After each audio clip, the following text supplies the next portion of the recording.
Hey gang, so you're about to watch a video that is part 2 of the What's in Your Repertoire, Jeffro.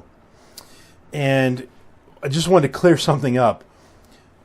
Over the past several years, I have lost interest in formal performances.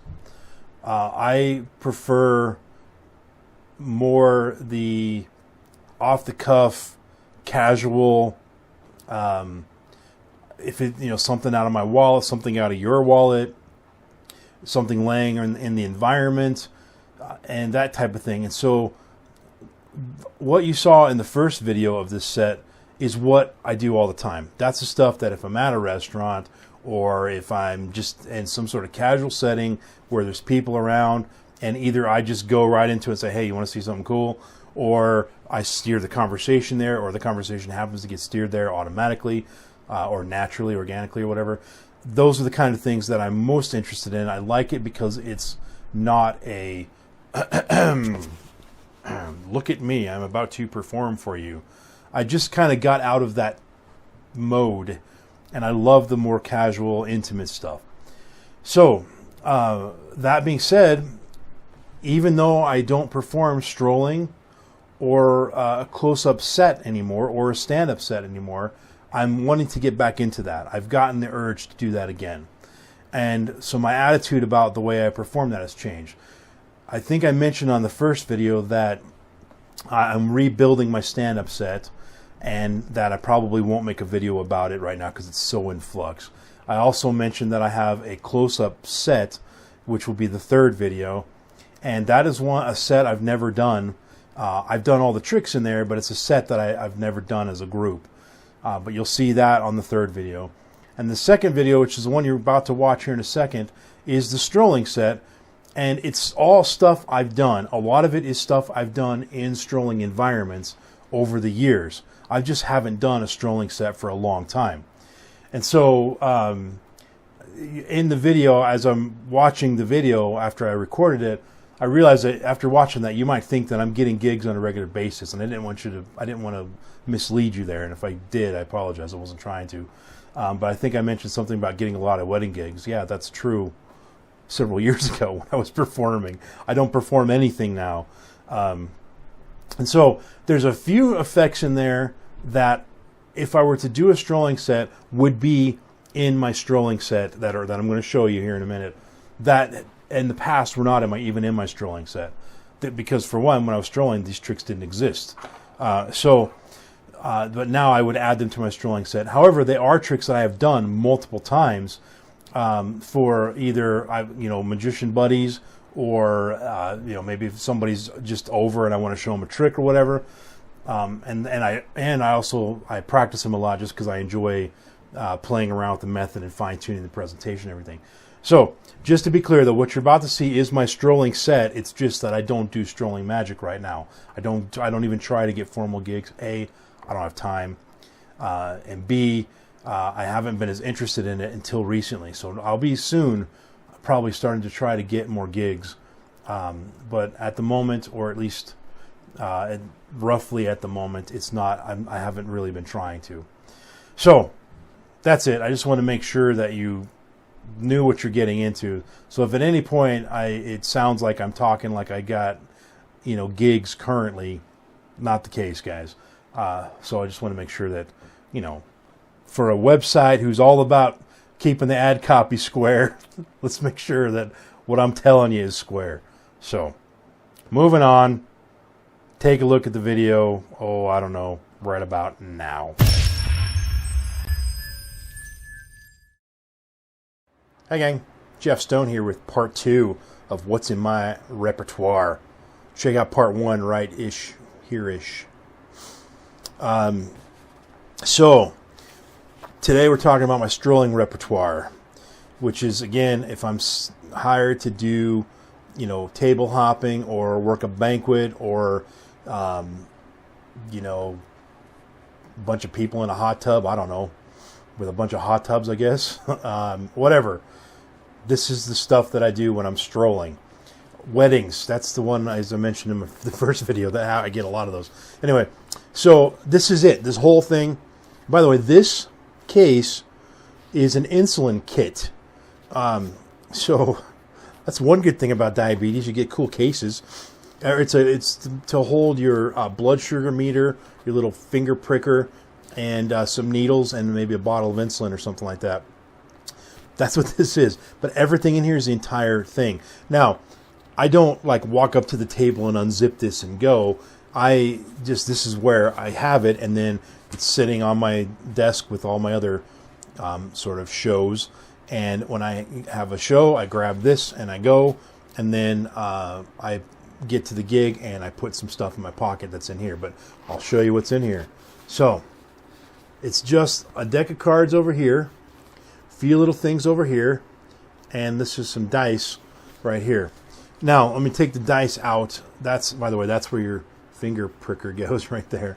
The dice are not part of the set actually yet, but I made a little box out of a card box. I'm going to eventually get a better looking box than this, but this works. But there's 5 dice in here, and I have no dice tricks. I love dice. I love there's something about them. I don't know what it is. They're just a fun prop for me. They're cool to play with. You know, I know the old thing where you can show the pips change or whatever. And you know, I might have a trick or two where I use a die to have somebody select a number or something like that, but nothing where the dice is the meat of the trick. And I've been looking through all my old books, and I haven't gone through them all, and there's probably a bunch of stuff in Tarbell that I haven't looked for or haven't found yet. But I just bought a little Marlo booklet that has some okay stuff in it that it just doesn't quite fit what I'm looking for. There's another one I bought called Beat 'em, Cheat 'em, Leave 'em Bleedin', which again, it had some stuff, but not what I'm looking for. And I don't know what I'm looking for. It's just one of those things, I'll know it when I see it, and I'll be like, yeah, that's what I'm looking for. So there you go. If you know any good resources for dice magic, it's harder to come by than I thought. Put it in the link. Put a link to it in the description below, I put stuff in the description. You put it in the comments. Okay. Anyway, so let's leave that out. But I just have it in there, and then when I get to the gig, it just stays in the case. This stuff goes in my shirt pocket. This goes in my pocket. I'm good to go, folks. I'll tell you about what those things are in a minute. One last thing that I will mention. I've got an on-again, off-again relationship with Ring on String. I love it. It's one of the few real, quote, pure sleight of hand things that I do. Most of the stuff I do is more mentalism and cerebral nowadays. But I love that. I used to carry that with me everywhere. It was part of my casual repertoire. It was in my pocket, or I'd wear the string around my neck, and I use almost verbatim as far as structure of the routine and maybe even the pattern. Is it Dan? Sorry, not Jim. I was thinking Jim Sisti because he's the one I bought it from. But Dan Fleshman's Ring on String. Jim Sisti's a friend of mine. I lived in Connecticut 25 years ago now. Man, it's been a while. 20-something years ago. And I bought it from him way back when. But it's called Sonata for Ring on String, and it's awesome. It's my favorite ring and string routine. It comes with a really nice little chord that I always play it off that it's my daughter's shoelace. Especially now because my daughter, my 4-year-old, when I'm not looking and I'm not wearing, I have 2 main dress pairs of shoes that I wear. One are slip-ons and one are laced. I wear my slip-ons most of the time. But every now and then I wear the lace ones because they're nicer, and when it's for a formal, like if I'm going on a gig or whatever. And so, excuse me, she will, there was a half sneeze, half cough there. She will, when I'm not looking, go in my bedroom, take the laces out and relace them. And they're all like weird laced where you can't use them. Like she'll run through the same hole like twice or whatever. And so now the joke is that because she does that to me, I stole one of her shoelaces. It's a green shoelace. And then I use a ring that my father gave me, actually. It's a really pretty ring with an eyeball as the thing in there. So I still sometimes will put that in here and bring it, but I haven't done that for a while, and I'm not sure why. I don't know. Anyway, so the deck of cards, I'll just talk about that. There's one trick that I open with when I get to the cards, but I don't open with cards. Okay, and so that trick I mentioned in the first video is right in this envelope, and that is Cameron Francis's Nothing But the Truth. And it's these really cool, nice printed cards. And the effect is that I'm not going to tell you my presentation, frankly. I don't want it to be out there just yet, because I think it's better than the one that you get with the DVD, which is still great. Don't get me wrong, but this is one I came up with myself. But I'm using a thick card. It's a Queen of Hearts, which is the force card for the routine. So the thick card's in the middle of the deck, and so when I'm ready to move into the card tricks, I do my opening lines with this Cameron Francis trick, which I'll not be sharing, and then it leads me into getting the deck out. I hand them the deck, I let them shuffle, and then because of the thick card, I'm able to easily force the Queen of Spades on them. Then I go into the routine. The basic routine is you ask them the color of the card and tell them they can lie or tell the truth. And by dealing one card at a time to the top from the top to the bottom, you spell what they say. And so if they're telling the truth, it will end up showing the true card. If they're lying, it'll show the lie card. And so all on the way, you say, is it black or red? They say red, it shows that they're lying. And then now that you know it's black, if they say club or spade, if they say club, it'll say they're lying, and you know. If they say spade and you spell spade, it'll say true, and so on. There's a spot card or a court card, and then is it a king, queen, or jack, and it always can detect if they're telling the truth or not. I love that effect, and it's the opening card effect when I'm ready to break out the deck of cards. But before we break out the deck of cards, I've got two pieces that I do, and one is my effect Visa 2.0, and this is I'll say it, an improvement over Joe Diamond's Visa card trick. And Joe even admitted that he likes my version better. But it's the same basic effect. What I changed was parts of the method that I liked, that makes it, in my opinion, a little bit more practical and a little bit more deceptive. But I'll use this, and then I will use the Animania animal card from Paul Carnazzo, and this is good. So it depends on what mood I'm in, whether I do this one first or this one first.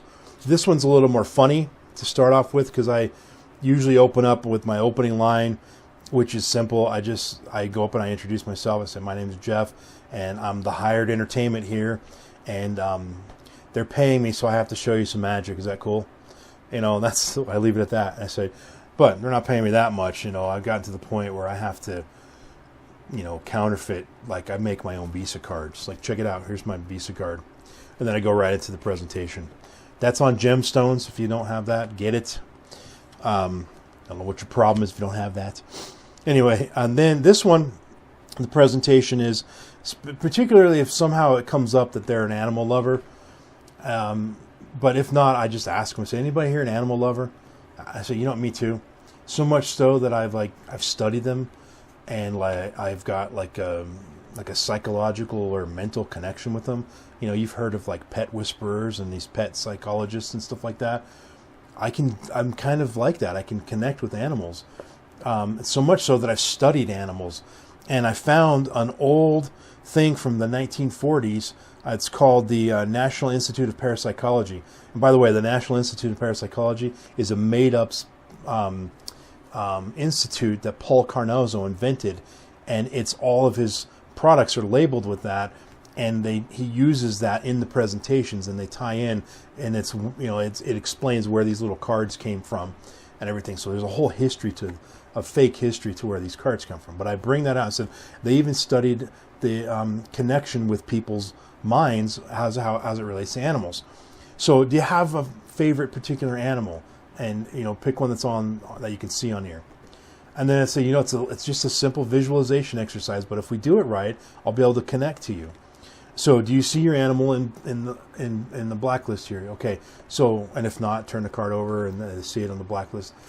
And then I say, now imagine that animal like completely black. Like if it had spots, they're not there anymore. If it has, like green leathery skin, it's just all black. If it's a white animal, it's all black. Just imagine it all black. And then do the blue, and then the green, and then the red. And then by the way they handle the card, I know what the animal is that they're thinking of. And then I reveal the animal. So those are the two things I do before I break out the cards. I'm actually considering adding a coin trick. Sorry, my back is sore from sitting here doing all these videos today. This is like my fifth one I've shot. I'm thinking of adding a coin routine, but I haven't decided yet, and I'm waiting on the gimmick to get here before I do. Then the only other thing that I might do would be my ring on string routine. But then it goes right into, from the animal thing, it would be my lie detector, the Nothing But the Truth from Cameron Francis, and I've got a good line that ties those together. After doing that, I want to get the thick card out of the deck, because with a thick card in, you can't do riffle shuffles, and so the rest of the time I want to be able to do a riffle shuffle. So what I do is I find the Joker, and the Queen is on top of the deck after finishing the Cameron Francis trick. I just up jog the Queen, pull out both as if I'm pulling out two Jokers, but it's really the Queen, and I just put them in my pocket. And I turn them around too, so that I'm putting them this way so that they see that they're the Jokers. I don't even bother with, let me remove the Jokers. I just do it. Okay? So then it's my deck of cards. And with the cards, I mean, you guys, we all know hundreds of card tricks. Hundreds. And I have a few that are kind of go-to effects, but I just do whatever comes to mind. So I'll tell you the few go-to ones that I do. The first one I always do after the Cameron Francis one is my effect called Triptych from Gemstones. Again. And it's simply, the presentation I love is you give the deck of cards to the spectator and you tell them they're going to be the magician. This is all I'm going to teach you right now. You just saw me do a few tricks. I'm going to teach you how to be a magician. And by the way, I've already done like 4 or 5 tricks. I could end right now without even doing any more card tricks. This is just if I'm in a situation where maybe it's slow or there's not enough people to go to and I can stay a little longer at the table and the people don't mind me staying. Know when to cut yourself off, right? But if I dive into more card tricks, I'm going to list off like 10 tricks here. Don't expect that I do all 10 of those every time. But I always do Triptych because I like the idea of saying, do you want to learn how to do magic? It's really simple. Take the cards, and the first thing, rule number 1 of magic, shuffle the cards. And so I let them shuffle the deck. And then I say, now, spread the cards out and show them to Bob over here. And in your best magician voice, repeat after me. Pick a card, any card. I do it as cheesy and as sappily as I can. So they do it. And then, it's 3 people pick a card. And then I take the deck back and I say, I'm going to now show you how this works. And I shuffle them into the deck. And then I basically say, okay, now, well, I'm not going to go through the whole routine. I want to because it's a fun routine, but I mean, this video is going to be way too long. Long story short, it's a 3-card revelation that starts with the 1 card appearing and then changing to the second person's card, and then that card changes to the third person's card in a very kind of clean, hands-off way.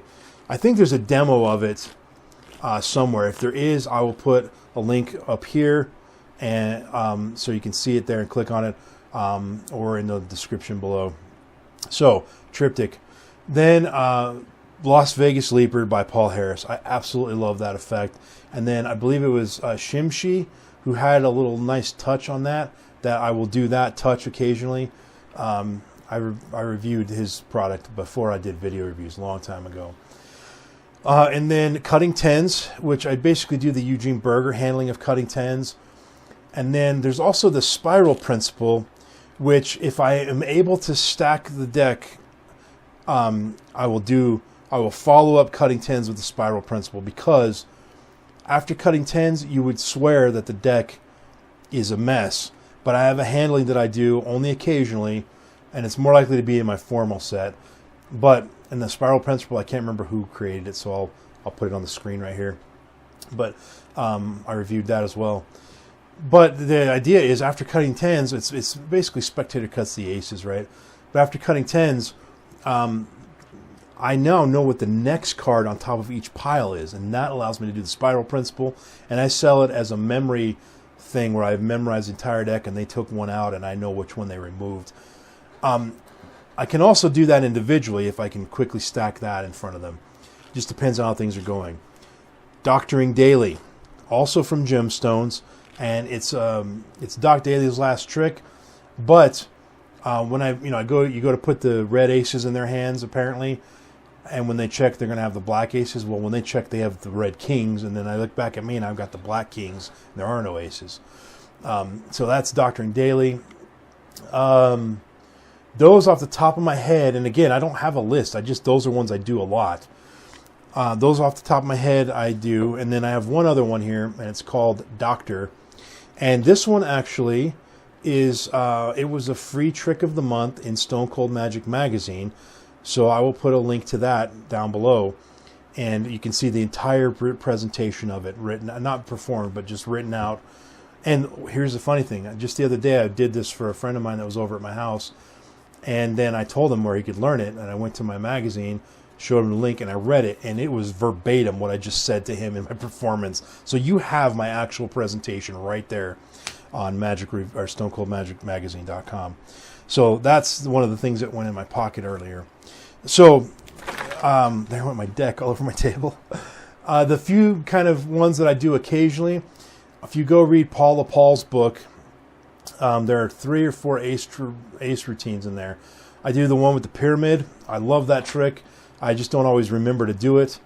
And then I do my modification of one of those tricks in there, and I call it Ace Bandage, and it's on Stone Cold Magic DVD, but I think it's also on the magazine.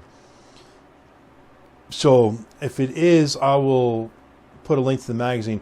Either way, every trick that I've done, I'll put links in the description to either my products, because a lot of it's my own stuff, or where you can buy the product from somebody else, or if I reviewed the product, I'll put a link to the review, and then from there you'll be able to link off and buy the product.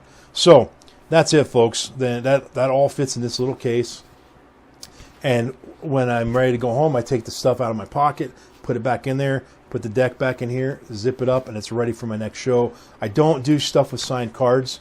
I'm considering adding back card on ceiling, because I just came up with a presentation I really like that I want to do, but the problem is I have to carry around that.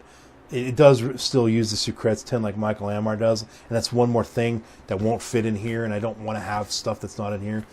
But because I don't do signed card stuff, other than maybe on the ceiling, I don't have to worry about my deck. There's no reset to anything. None of this is needing reset. Because it's just a shuffle deck. Everything I do is a shuffle deck, and if I need a stack, I do it right in front of them.